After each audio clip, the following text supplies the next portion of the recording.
اول حاجه تعمل ايه؟ تيجي دايس هنا، تمام، تحويل عمله. بعد تحويل عمله تيجي عامل ايه يا معلم؟ استمرار.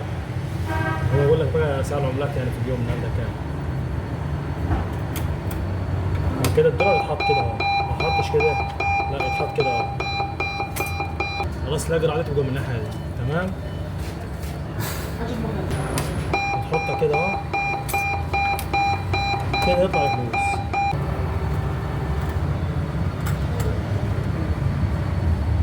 شفت ازاي؟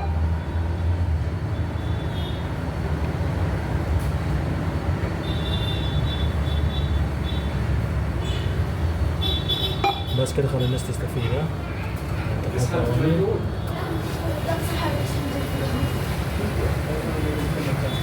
لو انت حطيت لي كده هو ما يجيش معاك، حضرتك كده ما يجيش معاك، حضرتك كده ما يجيش معاك، لازم نحط الاجرع من هنا، فاهم؟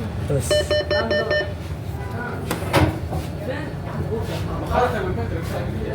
ممكن طلعك من الصوت.